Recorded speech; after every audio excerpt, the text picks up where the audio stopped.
Budget copy जो कि staff है वो पेश कर रही है, वो दिखा रही है। और इस बार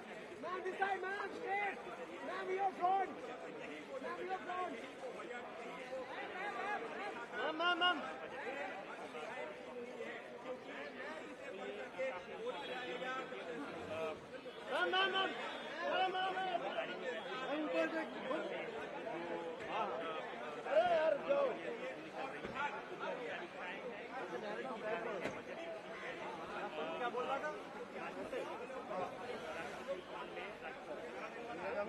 आलू वालू मेरा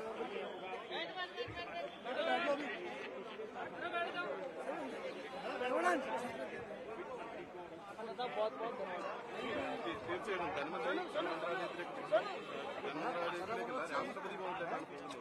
രാഷ്ട്രപതി ഭവനിലേക്കാണ് പോകുന്നത്. രാഷ്ട്രപതി ഭവനിൽ രാഷ്ട്രപതിയുമായിട്ട് കൂടിക്കാഴ്ച നടത്തിയതിനു ശേഷമായിരിക്കും ധനമന്ത്രി അവിടെ നിന്ന് പാർലമെന്റിലേക്ക് മടങ്ങുന്നത്. പാർലമെന്റിലേക്ക് എത്തുന്ന ധനമന്ത്രി മന്ത്രിസഭാ യോഗത്തിൽ പങ്കെടുക്കും.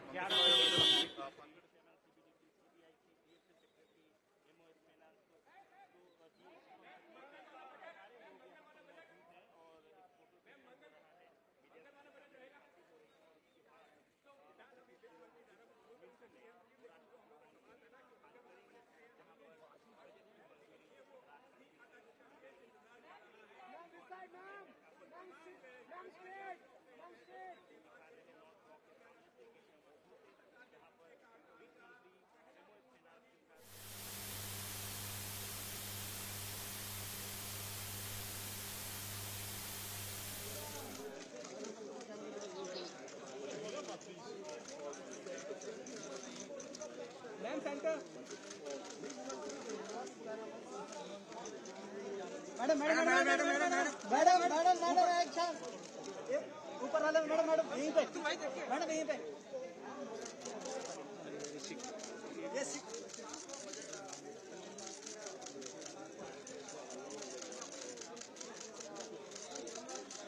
Ma'am centre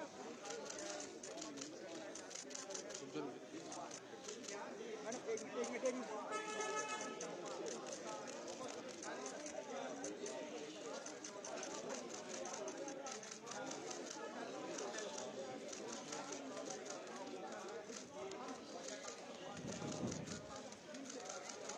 madam madam madam madam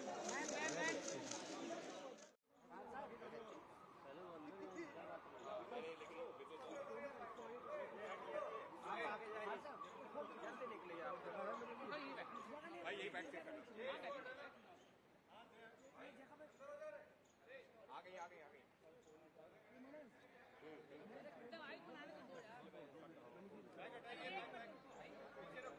लगातार बजट पेश करने जा रही है वित्त मंत्री निर्मला सीतारमन। वित्त मंत्री निर्मला सीतारमन पहुंच गई है वित्त मंत्रालय और फिलहाल ये वो सीधी तस्वीरें वित्त मंत्रालय से जब वित्त मंत्री निर्मला सीतारमन पहुंची है देश का आम बजट पेश करने से पहले यहाँ पर निर्मला सीतारमन गई है वित्त मंत्रालय पर। वित्त मंत्रालय अभी उनके हाथ में बजट वो जिसमें सुधार किया जा रहा था वो नहीं है। जी वित्त मंत्रालय पहुंच गई है निर्मला सीतारमन वित्त मंत्री के तौर पर वो यहाँ पर पहुंची है। लेकिन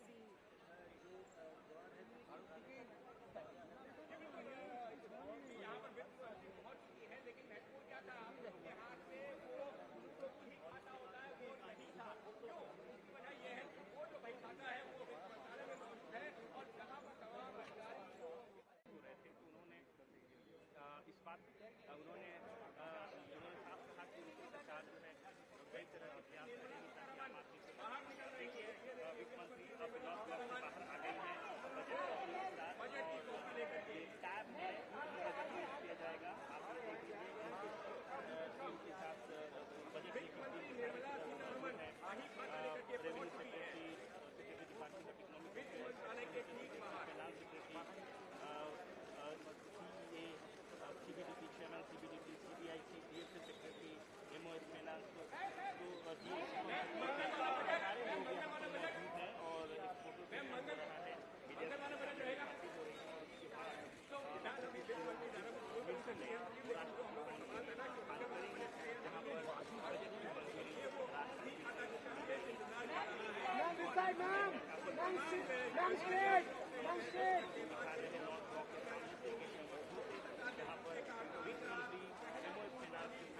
तमाम अपनी बजट में चुनौतियों के साथ बजट कॉपी जो कि स्टैक है वो पेश कर रही है, वो दिखा रही है। और इस बार का തീർച്ചയായും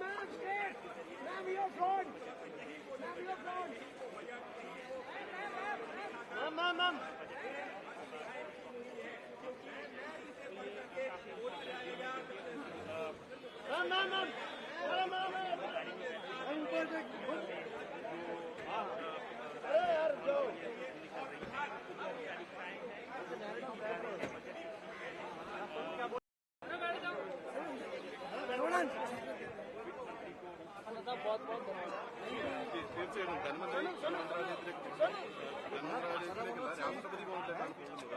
രാഷ്ട്രപതി ഭവനിലേക്കാണ് പോകുന്നത്. രാഷ്ട്രപതി ഭവനിൽ രാഷ്ട്രപതിയുമായിട്ട് കൂടിക്കാഴ്ച നടത്തിയതിനു ശേഷമായിരിക്കും ധനമന്ത്രി അവിടെ നിന്ന് പാർലമെന്റിലേക്ക് മടങ്ങുന്നത്. പാർലമെന്റിലേക്ക് എത്തുന്ന ധനമന്ത്രി മന്ത്രിസഭാ യോഗത്തിൽ പങ്കെടുക്കും.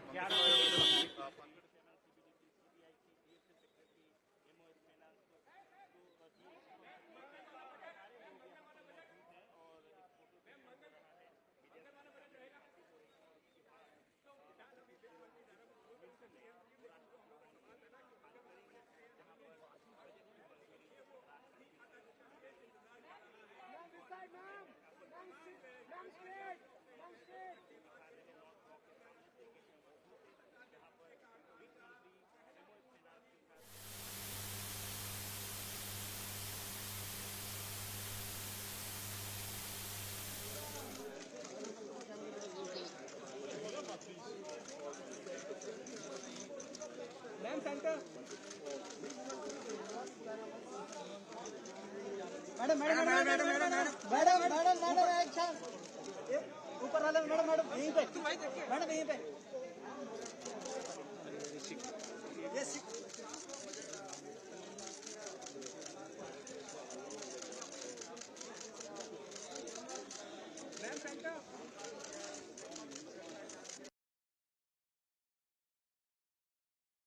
faith and trust in our policies. We are determined to ensure that all Indians, regardless of religion, caste, gender, global context, the global economy, while performing better than expected, is still in the grip of policy uncertainties. Elevated asset prices, political uncertainties, and shipping disruptions continue to pose significant downside risks for growth and upside risks to inflation. In this context, India's economic growth continues to be the shining exception and will remain so in the years ahead.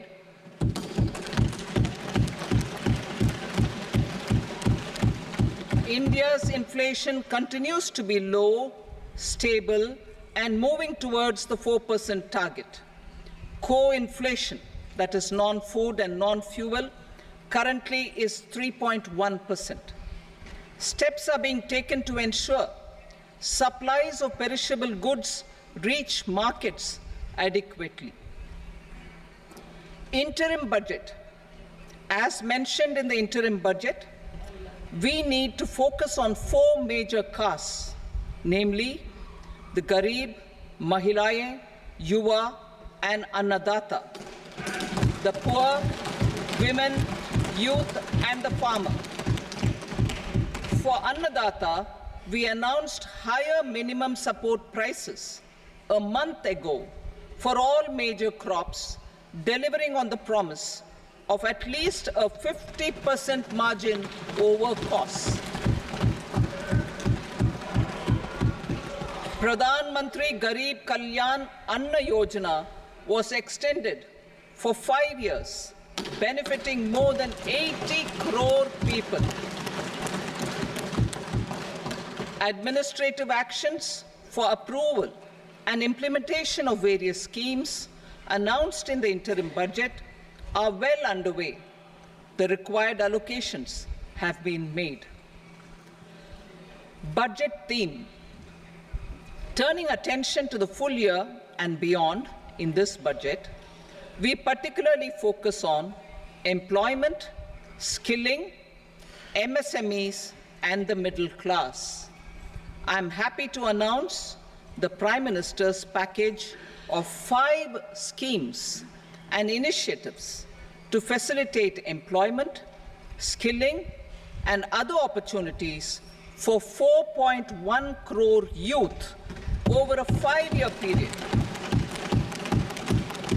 with a central outlay of 2 lakh crore rupees. I will speak about them shortly, while more details may be seen in the annexure. This year, I've made a provision of 1.48 lakh rupees, 1.48 lakh crore rupees for education, employment, and skilling. Budget priorities. The people have given a unique opportunity to our government to take the country on the path of strong development and an all-round prosperity. In the interim budget, we promise to present a detailed roadmap for our pursuit of Vikasit Bharat. In line with the strategy set out in the interim budget, this budget envisages sustained efforts on the following 9 priorities for generating ample opportunities for all. Number 1, productivity and resilience in agriculture. Number 2, employment and skilling. Number 3, inclusive human resource development and social justice. 4, manufacturing and services. 5, urban development. 6, energy security. 7, infrastructure. 8, innovation, research and development. And 9, next generation reforms. Subsequent budgets will build on these and add more priorities and actions. A more detailed formulation will be carried out as part of the economic policy framework, about which I will speak later in this speech. This budget details some of the specific actions to be initiated in the current year towards fulfillment of these priorities, with potential for transformative changes. The budget also covers some of the previously made announcements, with intent to strengthen them and step up their implementation for expediting our journey towards the goal of Vikasit Bharat. Priority 1, productivity and resilience in agriculture. Transforming agricultural research. Our government will undertake a comprehensive review of the agricultural research setup to bring the focus on raising productivity and developing climate-resilient varieties. Funding will be provided in challenge mode, including to the private sector. Domain experts, both from the government and outside, will oversee the conduct of such research. Release of new varieties. New 109 high-yielding and climate-resilient varieties of 32 field and horticultural crops will be released for cultivation by farmers. Natural farming. In the next 2 years, 1 crore farmers across the country will be initiated into natural farming, supported by certification and branding. Implementation will be through scientific institutions and willing gram panchayats. 10,000 need-based bio-input resource centers will be established. Missions for pulses and oilseeds. For achieving self-sufficiency in pulses and oilseeds, we will strengthen their production, storage, and marketing. As announced in the interim budget, a strategy is being put in place to achieve Atmanirbharta for oilseeds such as mustard, groundnut, sesame, soybean, and sunflower. Vegetable production and supply chains. Large-scale clusters for vegetable production will be developed closer to major consumption centers. We will promote farmer-producer organizations, cooperatives, and startups for vegetable supply chains, including for collection and storage and marketing. Digital public infrastructure for agriculture. Buoyed by the success of the pilot project, our government, in partnership with the states, will facilitate the implementation of the digital public infrastructure in agriculture for coverage of farmers and their lands in 3 years. During this year, digital crop survey for Kharif using the DPI will be taken up in 400 districts. The details of 6 crore farmers and their lands will be brought into the farmer and land registries. Further, the issuance of Jan Samarth-based Kisan credit cards will be enabled in 5 states. Shrimp production and export. Financial support for setting up a network of nucleus breeding centers for shrimp brood stocks will be provided. Financing for shrimp farming, processing, and export will be facilitated through NABARD. National cooperation policy. Our government will bring out a national cooperation policy for systematic, orderly, and all-round development of the cooperative sector, fast-tracking growth of rural economy and generation of employment opportunities on a large scale will be the policy goal. This year, I have made a provision of 1.52 lakh crore rupees for agriculture and allied sectors.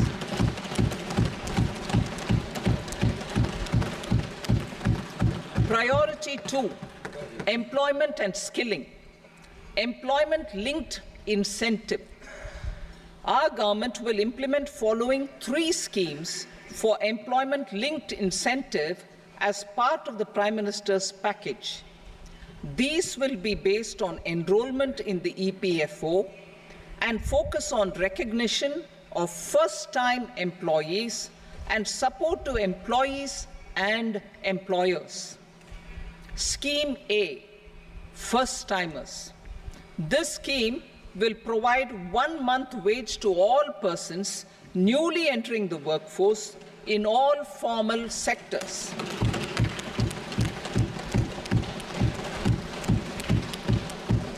Direct benefit transfer of 1 month's salary in 3 installments to first-time employees as registered in the EPFO will be up to 15,000 rupees.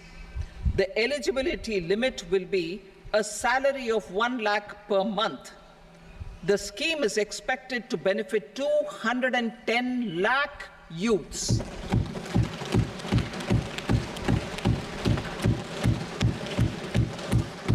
Scheme B, job creation in manufacturing. This scheme will incentivize additional employment in the manufacturing sector linked to the employment of first-time employees. An incentive will be provided at specified scale directly both to the employee and the employer with respect to the EPFO contribution in the first 4 years of employment. The scheme is expected to benefit 30 lakh youth entering employment and their employers.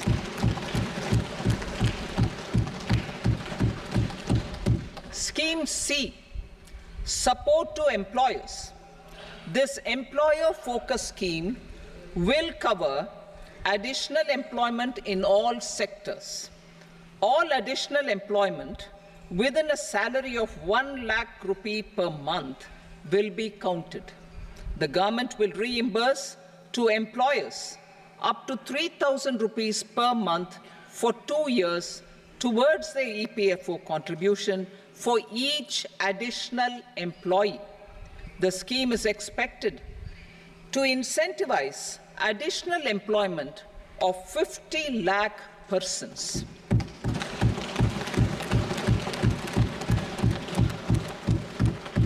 Participation of women in the workforce. We will facilitate higher participation of women in the workforce through setting up of working women hostels in collaboration with industry and establishing creches. In addition, the partnership will seek to organize women-specific skilling programs and promotion of market access for women SHG enterprises. Skilling program. I'm happy to announce a new centrally sponsored scheme as the fourth scheme under the Prime Minister's package for skilling in collaboration with state governments and industry. 20 lakh youth will be skilled over a 5-year period.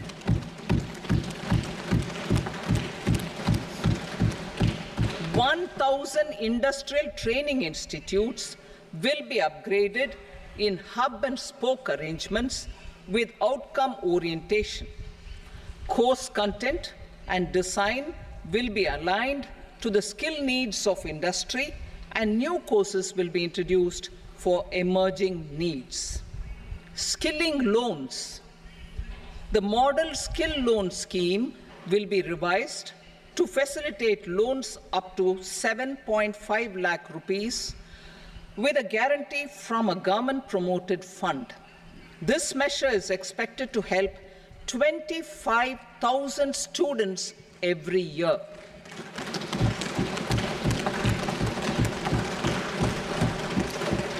Education loans.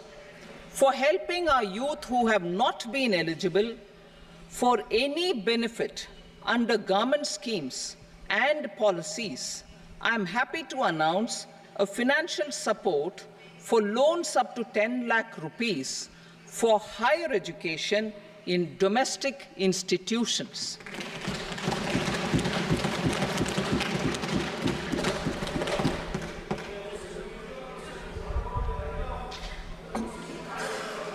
E-vouchers for this purpose.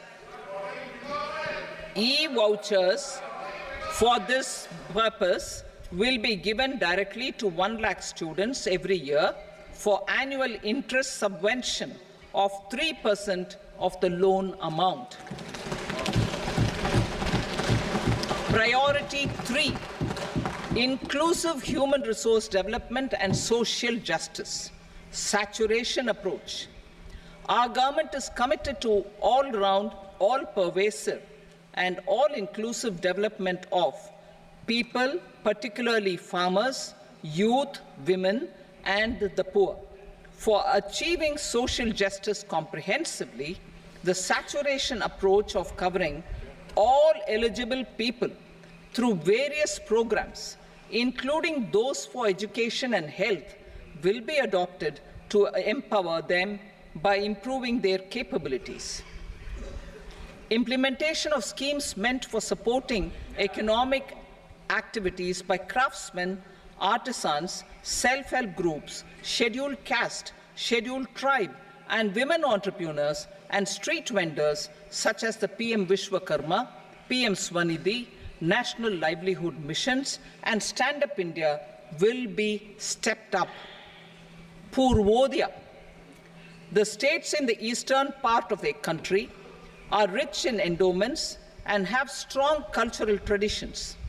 We will formulate a plan, Purvodaya, for the all-round development of the eastern region of the country, covering Bihar, Jharkhand, West Bengal, Odisha, and Andhra Pradesh. This will cover human resource development, infrastructure, and generation of economic opportunities to make the region an engine to attain Vikasit Bharat. On the Amritsar-Kolkata Industrial Corridor, we will support development of an industrial node at Gaya. This corridor will catalyze industrial development of the eastern region. The industrial node at Gaya will also be a good model for developing our ancient centers of cultural importance into future centers of modern economy. This model shall showcase Vikas B, Virasat B in a growth trajectory. We will also support development of road connectivity projects, namely 1. Patna-Purnia Expressway, 2. Buxar-Bhagalpur Expressway, 3. Bodh Gaya, Rajgir, Vaishali and Darbhanga spurs, and 4. Additional 2-lane bridge over River Ganga at Buxar at a total cost of 26,000 crore rupees.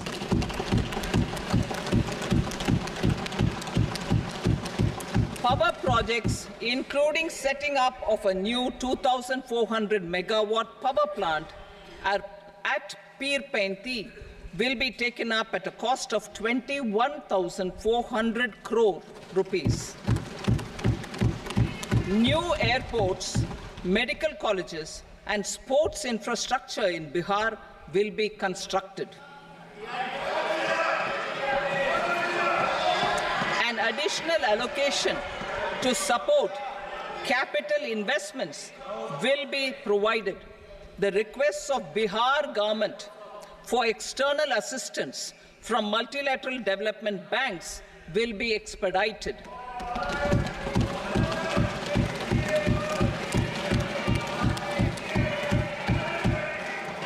Andhra Pradesh Reorganization Act. Our government has made concerted efforts to fulfill the commitments in Andhra Pradesh Reorganization Act.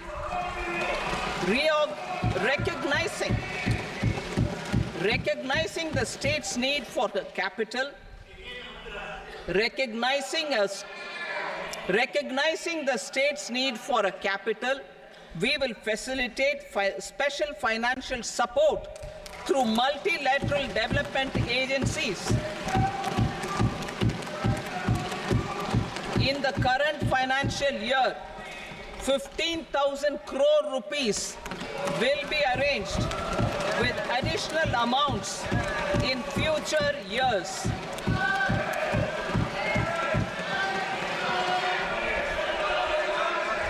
Our government is fully committed to financing and early completion of the Polavaram irrigation project, which is the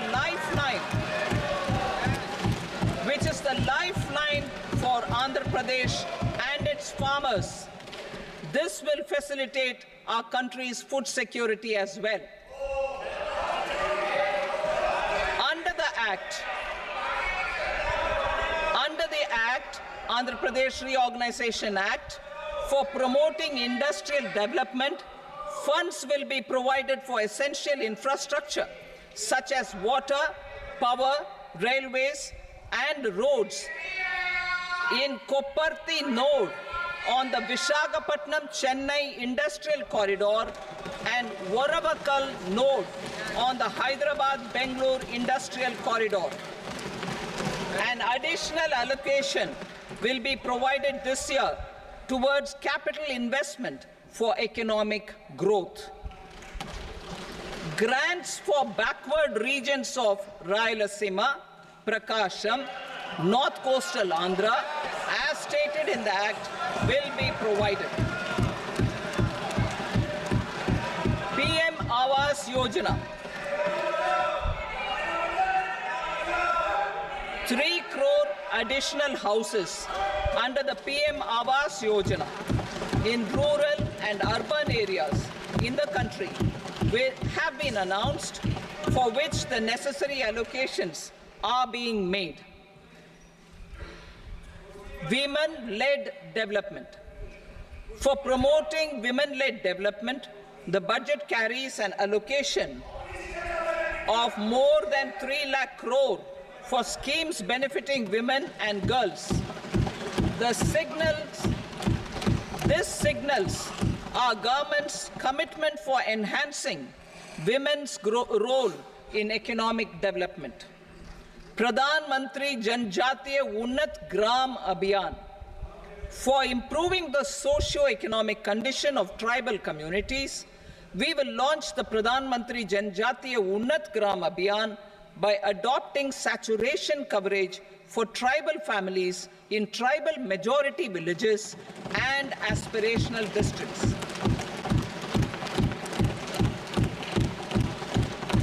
This will cover 63,000 villages, benefiting 5 crore tribal people.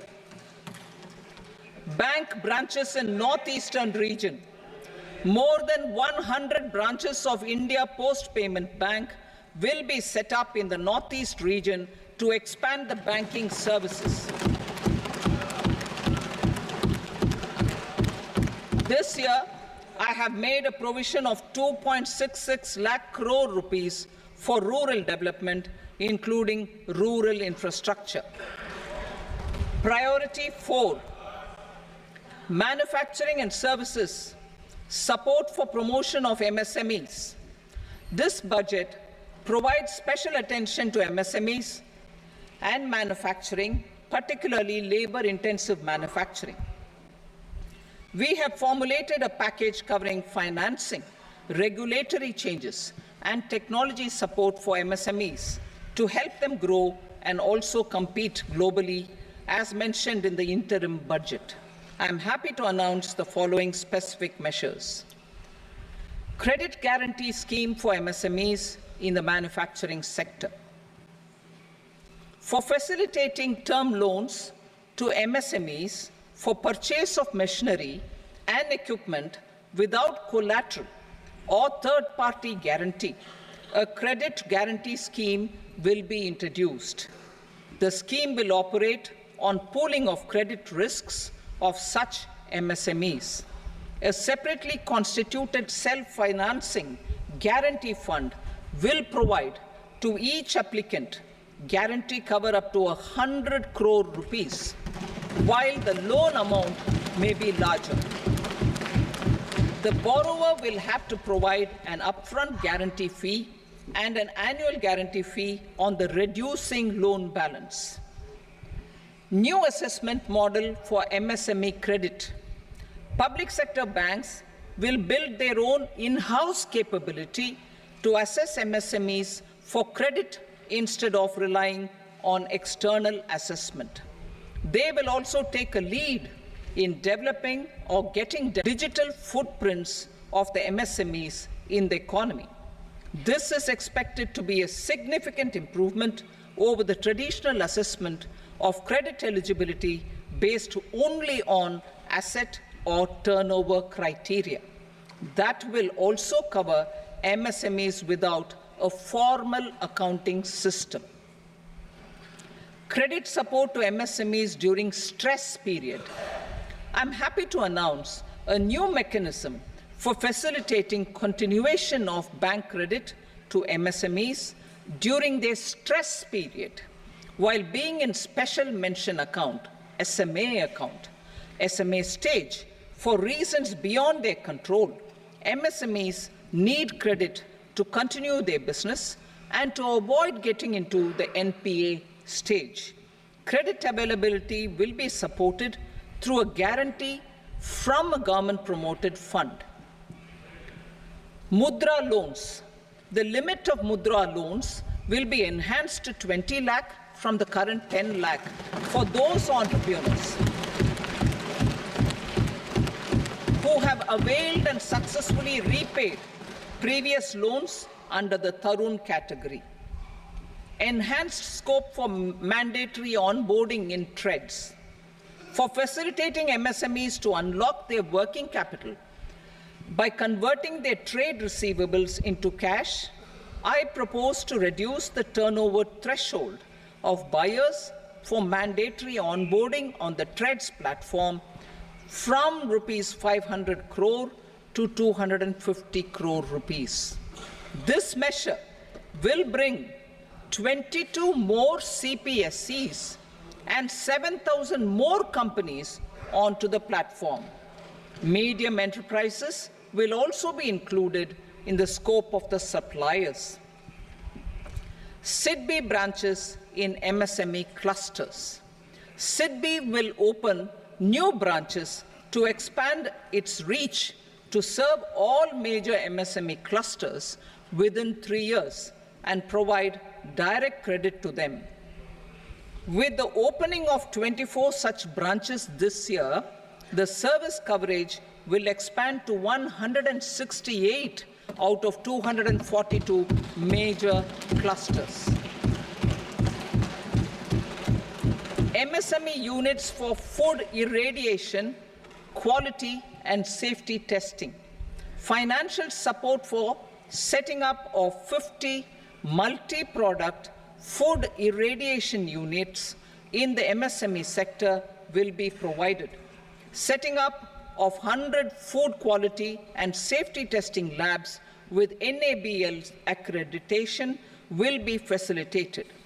E-commerce export hubs to enable MSMEs and traditional artisans to sell their products in international markets. E-commerce export hubs will be set up in public-private partnership mode. These hubs, under a seamless regulatory and logistic framework, will facilitate trade and export-related services under one roof.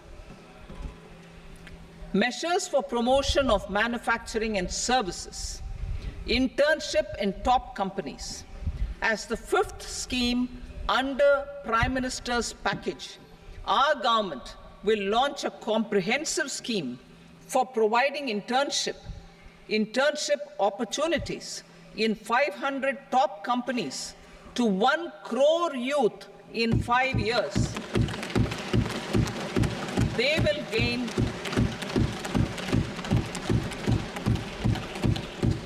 will gain exposure for 12 months to real-life business environment, varied professions, and employment opportunities. An internship allowance of 5,000 per month, 5,000 rupees per month, along with a one-time assistance of 6,000 rupees will be provided. Companies will be expected to bear the training cost and 10% of their internship cost from their CSR funds. Industrial parks. Our government will facilitate development of investment-ready, plug-and-play industrial parks with complete infrastructure in or near 100 cities in partnership with the states and private sector by better using town planning schemes. 12 industrial parks under the National Industrial Corridor Development Program also will be sanctioned.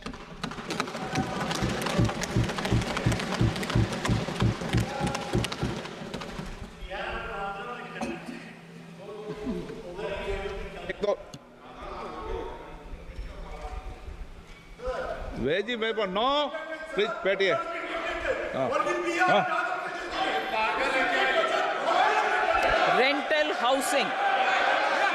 Rental housing with dormitory type accommodation for industrial workers will be, just 1 minute.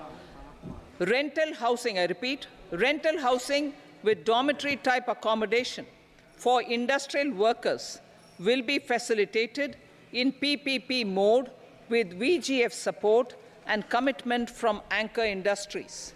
Shipping industry, ownership, leasing, and flagging reforms will be implemented to improve the share of Indian shipping industry and generate more employment. Critical mineral mission.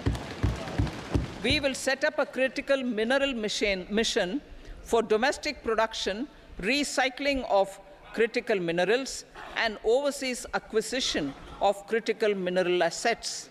Its mandate will include technology development, skilled workforce, extended producer responsibility framework, and a suitable financing mechanism. Offshore mining of minerals. our government will launch the auction of the first tranche of offshore blocks for mining, building on the exploration already carried out. Digital public infrastructure applications. Turning to the services sector, I propose development of DPI applications at population scale for productivity gains, business opportunities, and innovation by the private sector. These are planned in the areas of credit, e-commerce, education, health, law and justice, logistics, MSME service delivery, and urban governance. Integrated technology platform for IBC ecosystem. An integrated technology platform will be set up for improving the outcomes under the Insolvency Bankruptcy Code for achieving consistency, transparency, timely processing, and better oversight for all stakeholders. Voluntary closure of LLPs. The services of the Center for Processing Accelerated Corporate Exit, CPACE, will be extended for voluntary closure of LLPs to reduce the closure times. National Company Law Tribunals. The IBC has resolved more than 1,000 companies, resulting in direct recovery of 3.3 lakh crore to creditors. 3.3 lakh crore rupees to creditors. In addition, 28,000 cases involving over 10 lakh crore rupees have been disposed of even prior to admission. Appropriate changes to the IBC, reforms and strengthening of the tribunal and appellate tribunals will be initiated to speed up insolvency resolution. Additional tribunals will be established. Out of those, some will be notified to decide cases exclusively under the Companies Act. Debt recovery. Steps for reforming and strengthening debt recovery tribunals will be taken. Additional tribunals will be established to speed up recovery. Priority 5, urban development. Cities as growth hubs. Working with states, our government will facilitate development of cities as growth hubs. This will be achieved through economic and transit planning and orderly development of peri-urban areas utilizing town planning schemes. Creative redevelopment of cities.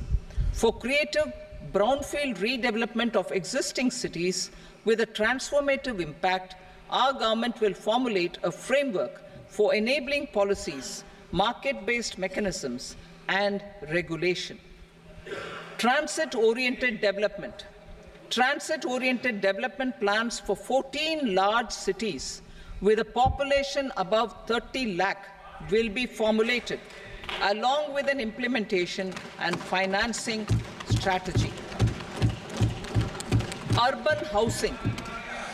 Under the PM Awas Yojana, Urban 2.0, housing needs of 1 crore urban poor and middle-class families will be addressed with an investment of 10 lakh crore rupees. This will include the central assistance of 2.2 lakh crore rupees in the next 5 years. A provision of interest subsidy to facilitate loans at affordable rates is also envisaged. In addition, enabling policies and regulations for efficient and transparent rental housing markets with enhanced availability will also be put in place. Water supply and sanitation. In partnership with state governments and multilateral development banks, we will promote water supply, sewage treatments, and solid waste management projects and services for 100 large cities through bankable projects. These projects will also envisage use of treated water for irrigation and filling up of tanks in nearby areas. Street markets. Building on the success of PM Swanidhi, PM Swanidhi scheme in transforming the lives of street vendors, our government envisions a scheme to support each year over the next 5 years the development of 100 weekly hearts or street food hubs in select cities. Stamp duty. We will encourage states which continue to charge high stamp duty to moderate the rates for all and also consider further lowering duties for properties purchased by women. This reform will be made an essential component of urban development schemes. Priority 6, energy security, energy transition. In the interim budget, I had announced our strategy to sustain high and more resource-efficient economic growth, along with the energy security in terms of availability, accessibility, and affordability. We will bring out a policy document on appropriate energy transition pathways that balances the imperatives of employment, growth, and environmental sustainability. PM Surya Ghar Muft Bijli Yojana. PM Surya Ghar Muft Bijli Yojana. In line with the announcement in the interim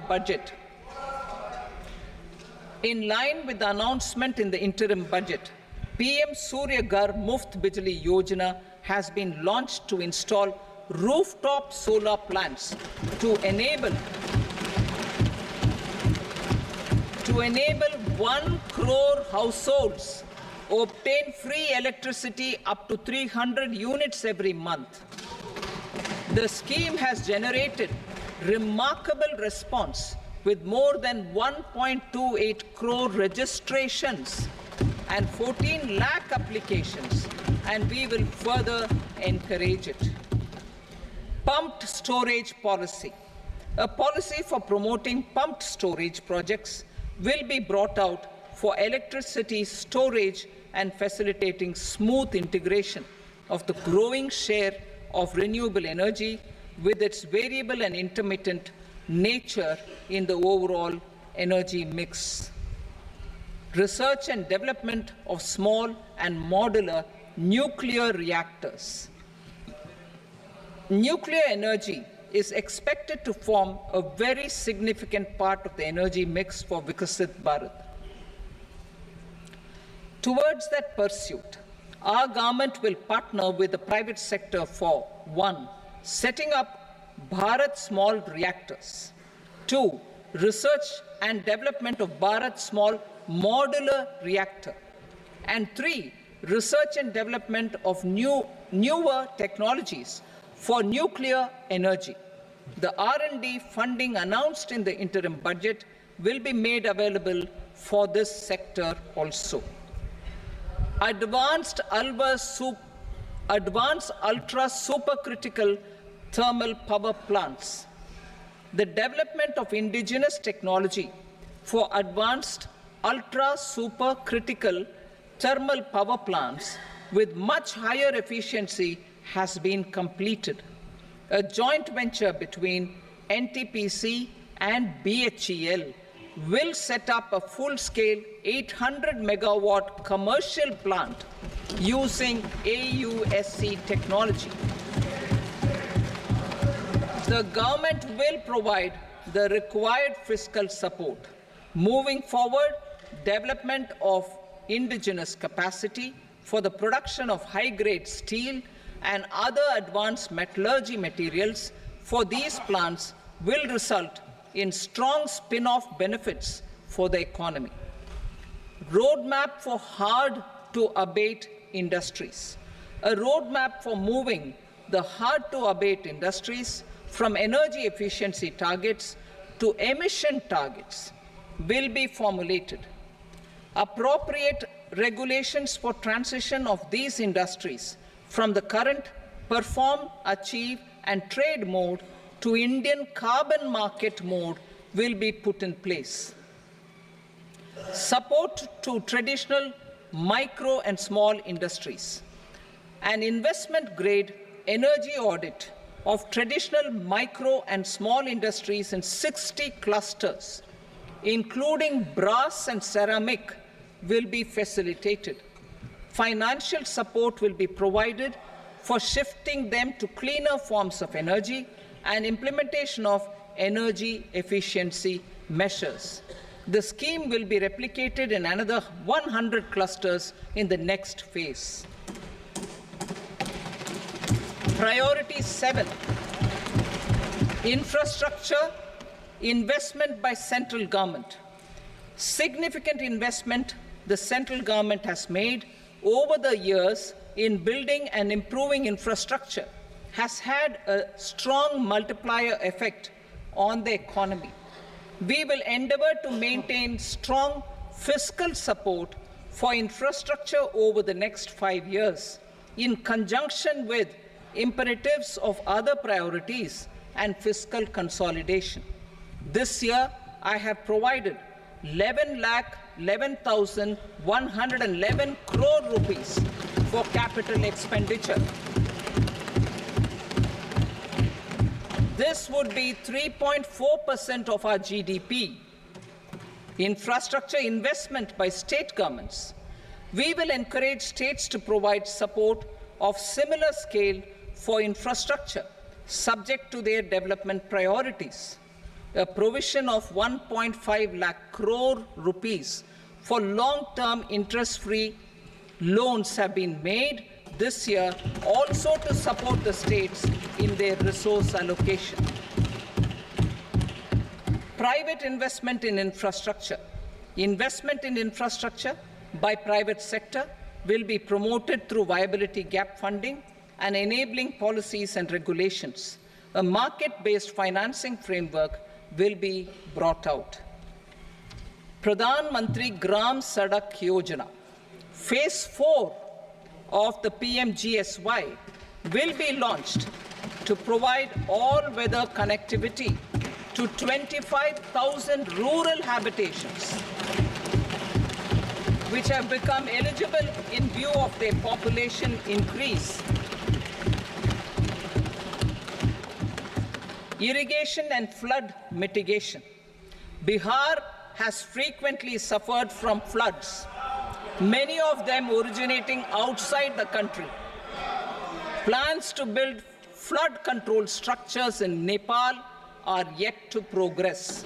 Our government, through the Accelerated Irrigation Benefit Program and other sources, will provide financial support for projects with estimated cost of 11,500 crore rupees, such as the Kosi-Michi intra-state link and 20 other ongoing and new schemes, including barrages, river pollution abatement, and irrigation projects. In addition, survey and investigation of Kosi-related flood mitigation and irrigation projects will be undertaken.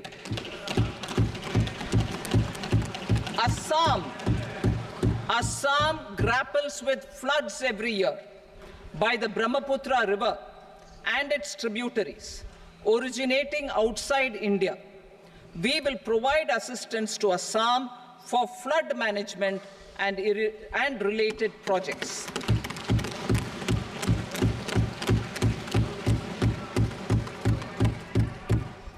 Himachal Pradesh suffered extensive losses due to floods last year. Our government will provide assistance to the state for reconstruction and rehabilitation through multilateral development assistance.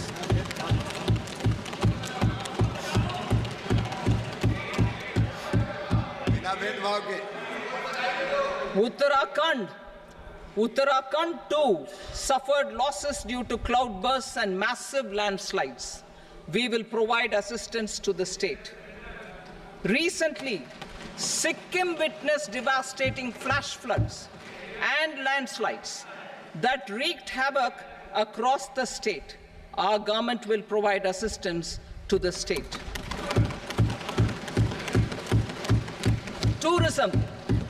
tourism has always been a part of our civilization. Our efforts in positioning India as a global tourist destination will also create jobs, stimulate investments, and unlock economic opportunities for other sectors. In addition to the measures outlined in the interim budget, I propose the following measures. Vishnupad Temple at Gaya and Mahabodhi Temple at Bodh Gaya in Bihar are of immense spiritual significance. Comprehensive development of Vishnupad Temple Corridor and Mahabodhi Temple Corridor will be supported, modeled on the successful Kashi Vishwanath Temple Corridor to transform them into world-class pilgrim and tourist destinations. Rajgir holds immense religious significance for Hindus, Buddhists, and Jains. The 20th Tirthankara Muniswarata temple in the Jain temple complex is ancient.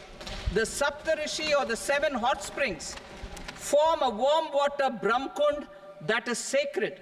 A comprehensive development initiative for Rajgir will be undertaken. Our government will support the development of Nalanda as a tourist center, besides reviving Nalanda University to its glorious stature. Odisha's scenic beauty, temples, monuments, craftsmanship, wildlife sanctuaries, natural landscapes, and pristine beaches make it an ultimate tourism destination. Our government will provide assistance for their development to Odisha as well. Priority 8, innovation, research, and development. We will operationalize the Anusandhan National Research Fund for basic research and prototype development. Further, we will set up a mechanism for spurring private sector-driven research and innovation at commercial scale, with a financing pool of 1 lakh crore rupees in line with the announcement in the interim budget. Space economy. With our continued emphasis on expanding the space economy by 5 times in the next 10 years, a venture capital fund of 1,000 crore rupees will be set up. Priority 9, next generation reforms. Economic policy framework. We will formulate an economic policy framework to delineate the overarching approach to economic development and set the scope of the next generation of reforms for facilitating employment opportunities and sustaining high growth. Our government will initiate and incentivize reforms for 1. Improving productivity of factors of production, and 2. Facilitating markets and sectors to become more efficient. These reforms will cover all factors of production, namely land, labor, capital, and entrepreneurship, and technology as an enabler of improving total factor productivity and bridging inequality. Effective implementation of several of these reforms requires collaboration between the center and the states, and building consensus as development of the country lies in development of the states. For promoting competitive federalism and incentivizing states for faster implementation of reforms, I propose to earmark a significant part of the 50-year interest-free loan. Working with the states, we will initiate the following reforms.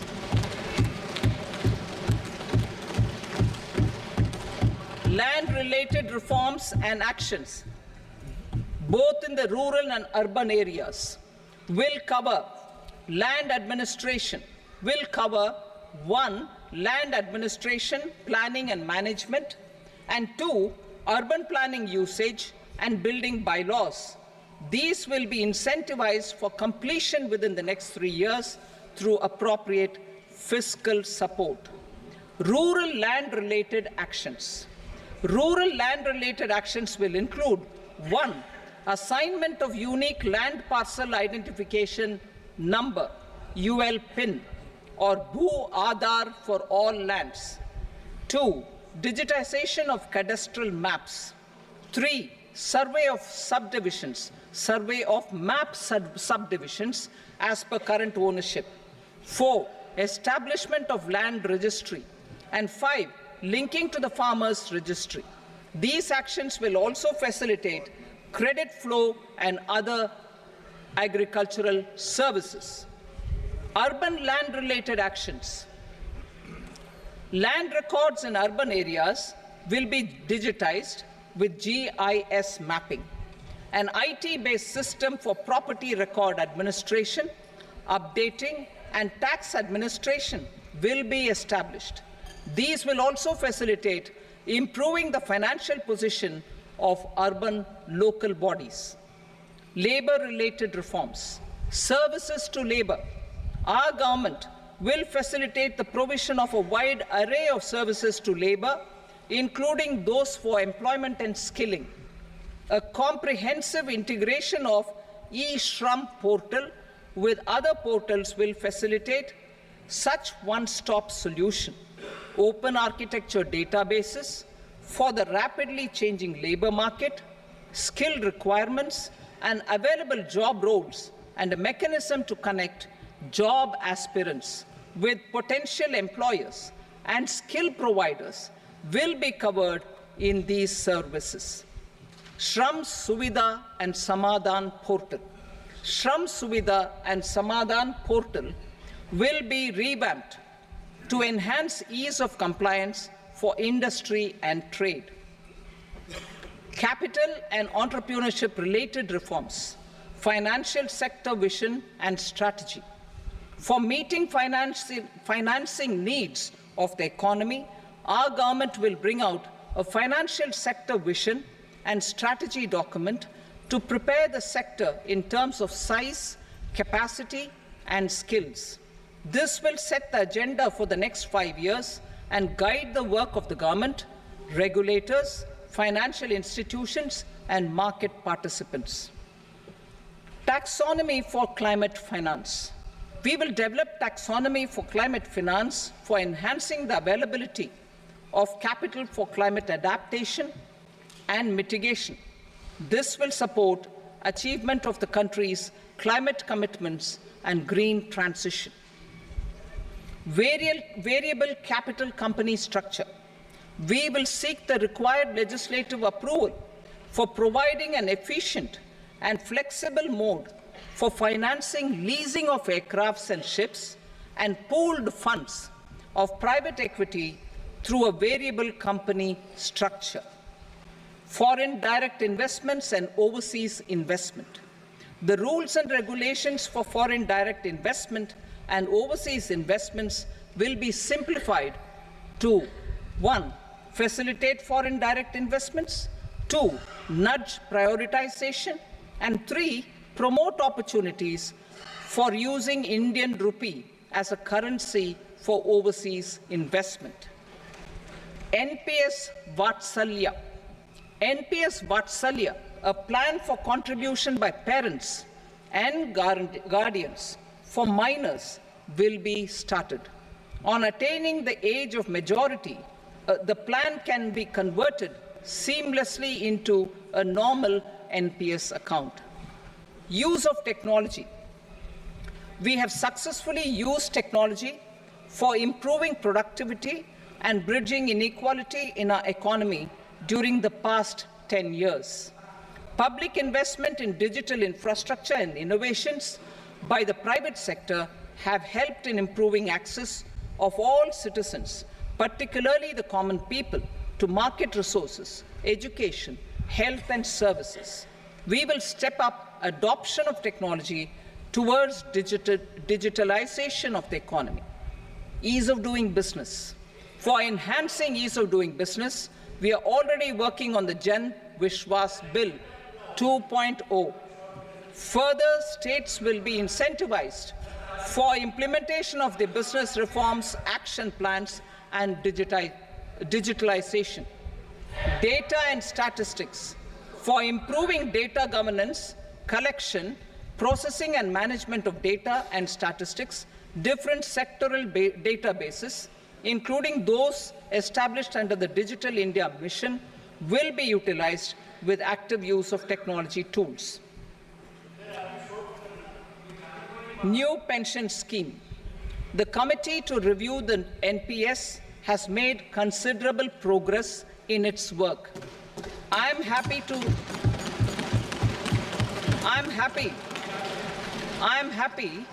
that the staff side of the National Council of the Joint Consultative Machinery for Central Government Employees has taken a constructive approach. A solution will be evolved which addresses the relevant issues while maintaining fiscal prudence to protect the common citizens. Budget estimates for 24-25. For the year 24-25, total receipts other than borrowings and the total expenditure are estimated at 32.07 lakh crore rupees and 48.21 lakh crore rupees respectively. The net tax receipts are estimated at 25.83 lakh crore rupees.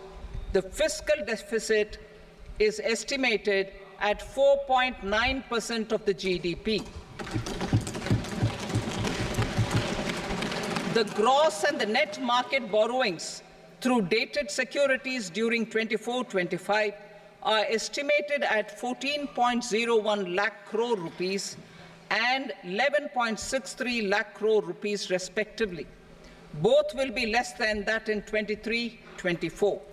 The fiscal consolidation path announced by me in 2021 has served our economy very well, and we aim to reach the deficit below 4.5% next year. The government is committed to staying the course. From 2026-27 onwards, our endeavor will be to keep the fiscal deficit each year such that the central government's debt will be on a declining path as percentage of GDP. I will now move to Part B.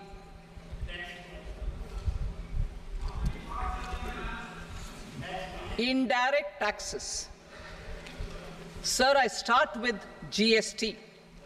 It has decreased tax incidence on the common man, reduced compliance burden and logistics cost for trade and industry, and enhanced revenues of the central and the state governments. It is a success of vast proportions. To multiply the benefits of GST, we will strive to further simplify and rationalize the tax structure and endeavor to expand it to the remaining sectors.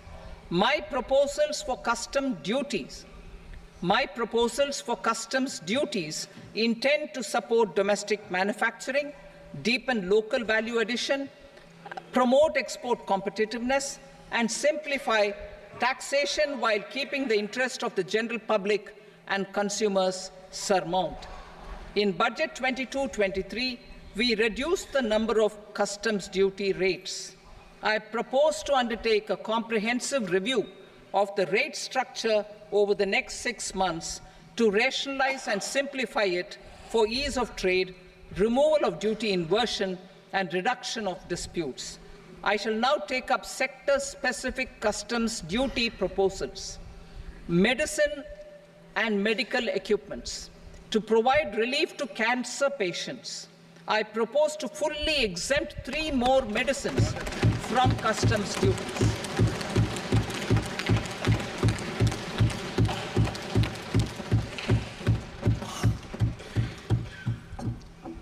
I also propose changes in the BCD on X-ray tubes and flat panel detectors for use in medical X-ray machines under the phased manufacturing program so as to synchronize them with the domestic capacity addition.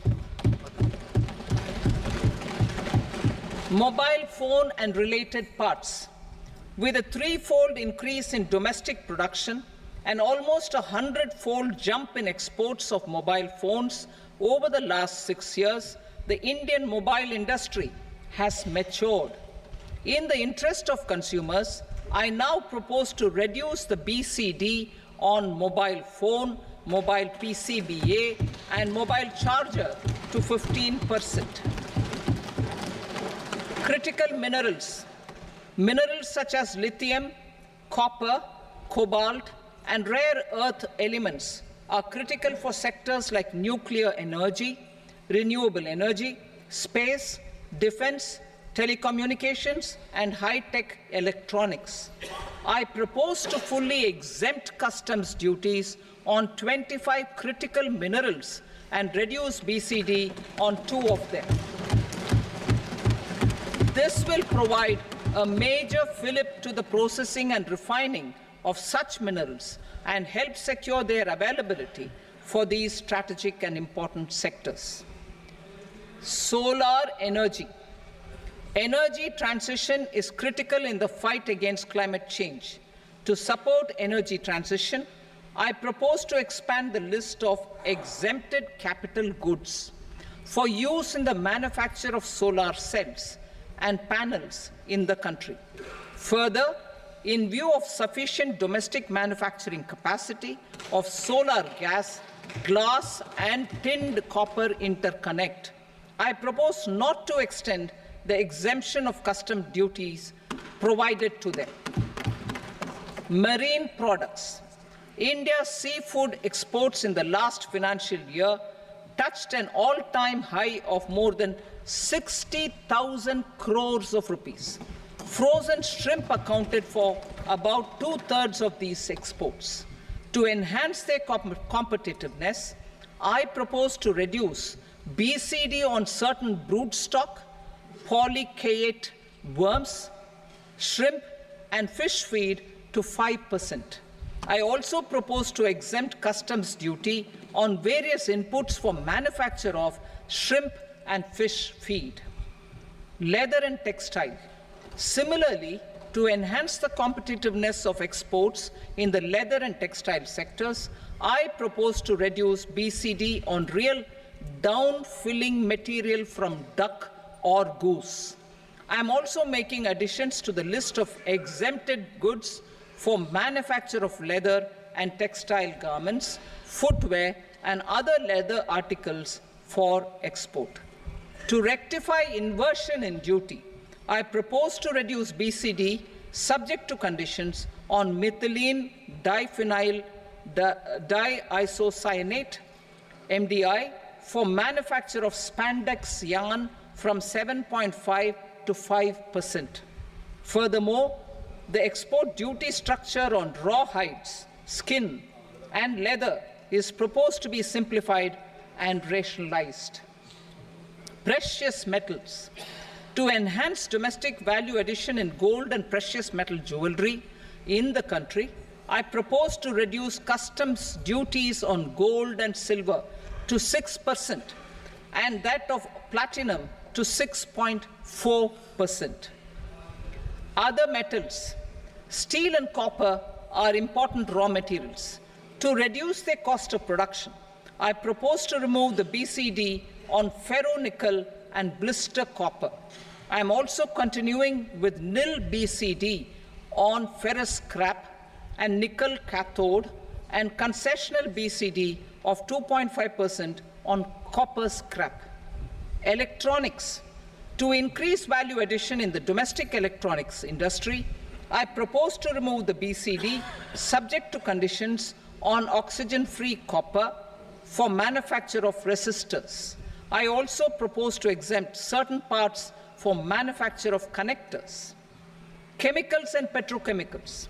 To support existing and new capacities in the pipeline, I propose to increase the BCD on ammonium nitrate from 7.5% to 10%. Plastics. PVC flex banners are non-biodegradable and hazardous for environment and health.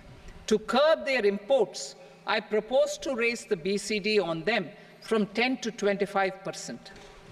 Telecommunication equipment. To incentivize domestic manufacturing, I propose to increase the BCD from 10 to 15% on PCBA of specified telecom equipment. Trade facilitation. To promote domestic aviation and boat and ship MRO, I propose to extend the period for export of goods imported for repairs from 6 months to 1 year. I'll read that again. To promote domestic aviation and boat and ship maintenance, repair and operations, I propose to extend the period for export of goods imported for repairs from 6 months to 1 year. In the same vein, I propose to extend the time limit for re-import of goods for repairs under warranty from 3 to 5 years. I now move to direct taxes. We will continue our efforts to simplify taxes, improve taxpayer services, provide tax certainty, and reduce litigation while enhancing revenues for funding the development and welfare schemes of the government. It has been our endeavor to simplify taxation. We have taken a number of measures in the last few years, including introduction of simplified tax regimes without exemptions and deductions for corporate tax and for personal income tax. This has been appreciated by taxpayers. 58% of corporate tax came from the simplified tax regime in the financial year 22-23. Similarly, as per data available till now, for the last fiscal, more than 2/3 have availed the new personal income tax regime. Comprehensive review of the Income Tax Act. I am now announcing a comprehensive review of the Income Tax Act 1961. The purpose is to make the Act concise, lucid, easy to read and understand. This will reduce disputes and litigation, thereby providing tax certainty to the taxpayers. I will also bring down the demand embroiled in litigation. It is proposed to be completed in 6 months. A beginning is being made in the Finance Bill by simplifying the tax regime for charities, tedious rate structures, provisions of reassessment and such provisions, and capital gains taxation. Simplification for charities and tedious. Two tax exemption regimes.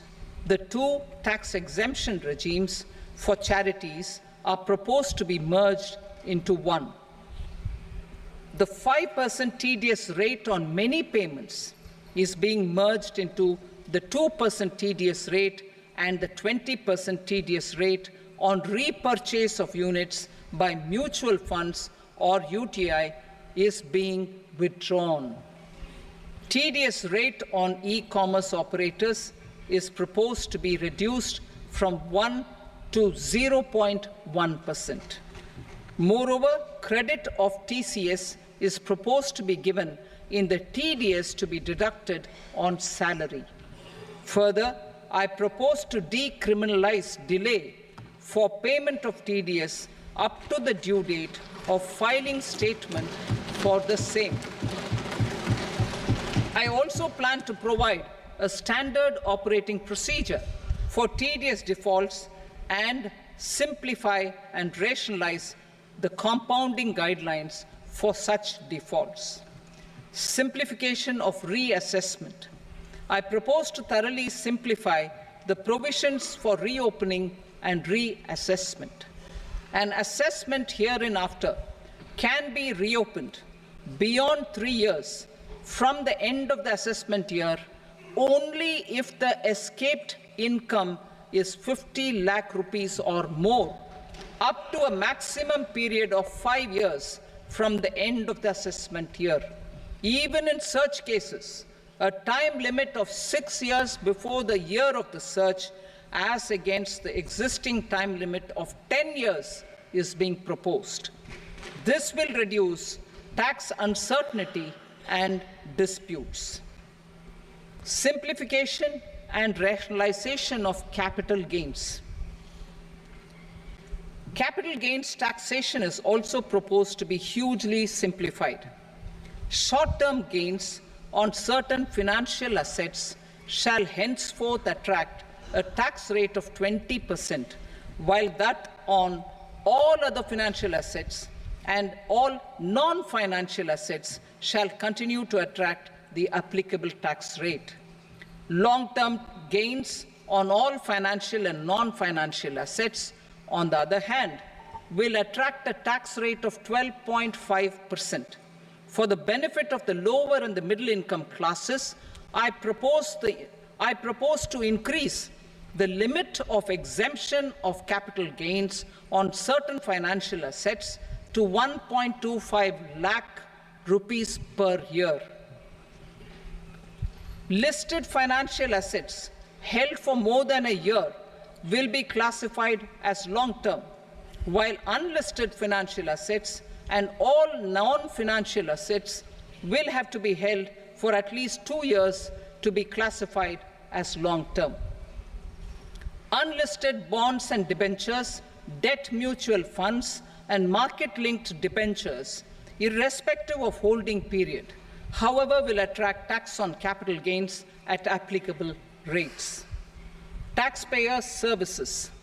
All the major taxpayer services under GST and most services under customs and income tax have been digitalized. All remaining services of customs and income tax, including rectification and order giving effect to appellate orders, shall be digitalized and made paperless over the next 2 years. Litigation and appeals. While our concerted efforts to reduce pendency of appeals at various appellate fora are beginning to show good results, it will continue to engage our highest attention.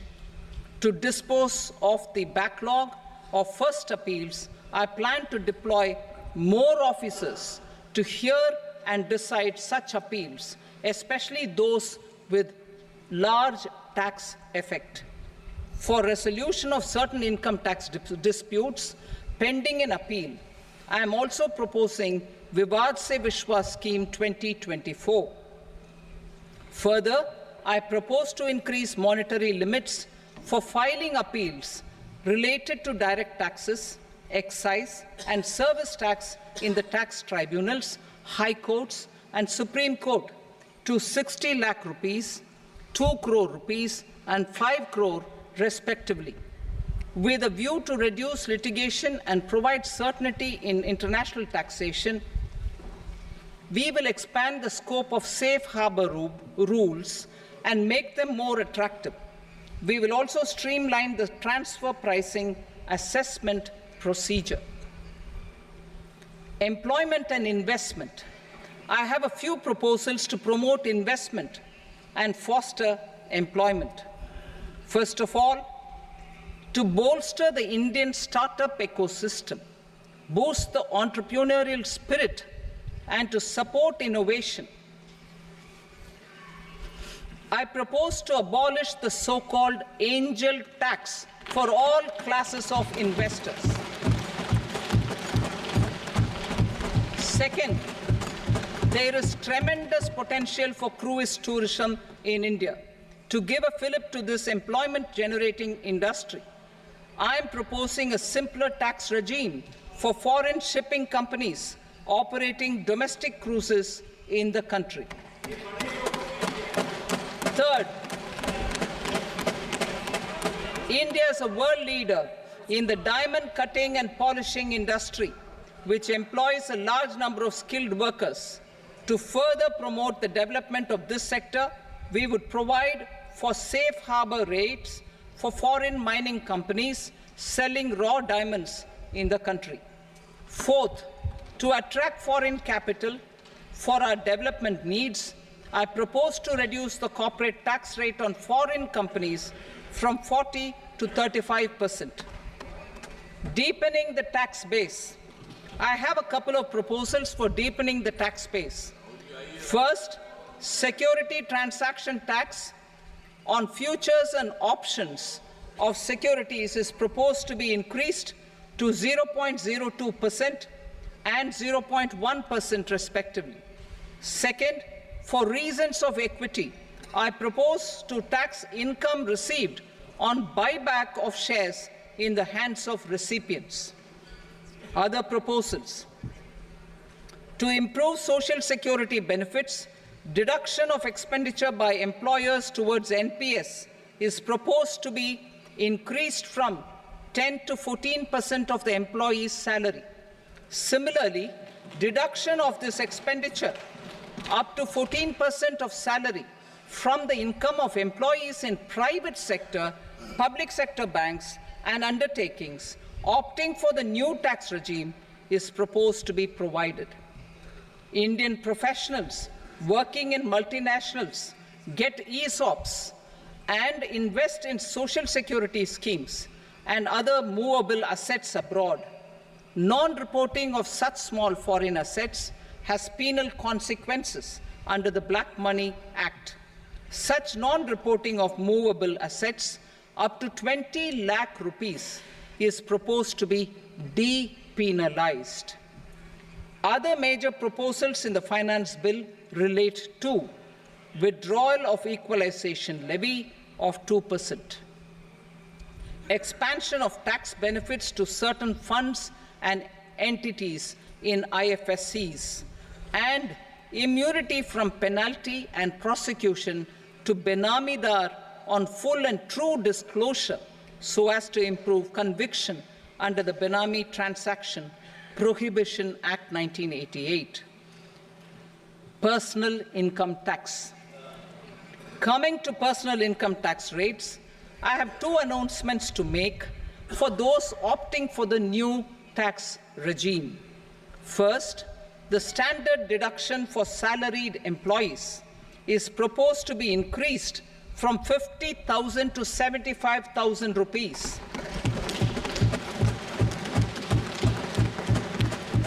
Similarly, deduction on family pension for pensioners is proposed to be enhanced from 15,000 to 25,000 rupees.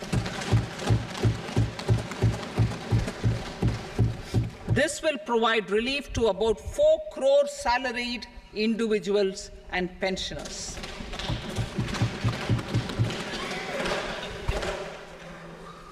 Second, in the new tax regime, the tax rate structure is proposed to be revised as follows: 0 to 3 lakh rupees, nil; 3 to 7 lakh rupees, 5%; 7 to 10 lakh rupees, 10%; 10 to 12 lakh rupees, 15%; 12 to 15 lakh rupees, 20%; and above 15 lakh rupees, 30%.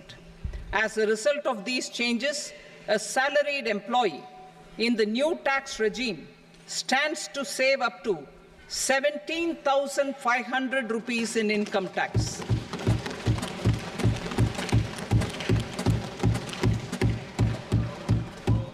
Apart from these, I am also making some other changes as given in the annexure.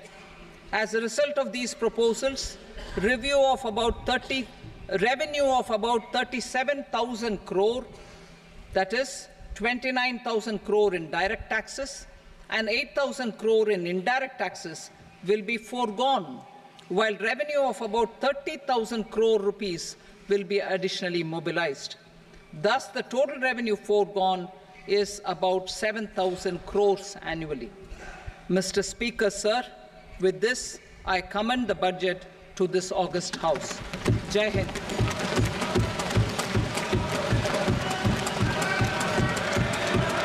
Item number 2. Item number 2.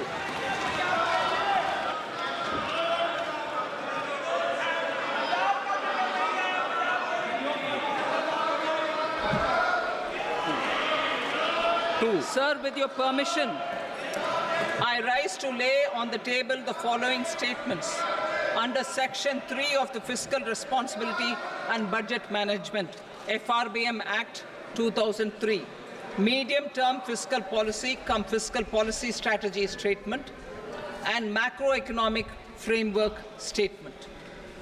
Item number 3. Sir, with your permission, I rise to move for leave to introduce the Finance Number 2 Bill 2024. प्रश्न ये कि विधेयक को पुनर्स्थापित करने की अनुमति प्रदान की जाए।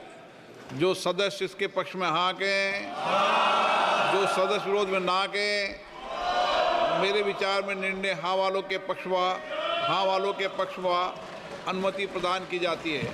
माननीय मंत्री जी, अब विधेयक पुनर्स्थापित करें। Sir, I introduce the bill. Item number 4. The Union Territory of Jammu and Kashmir budget. Sir, I rise to present a statement, Hindi and English versions, of the estimated receipts and expenditure of the Union Territory of Jammu Kashmir for the year 24-25. सभा की कार्रवाई कल बुधवार दिनांक 24 जुलाई 2024 को प्राप्त 11 बजे तक के लिए स्थगित की जाती है।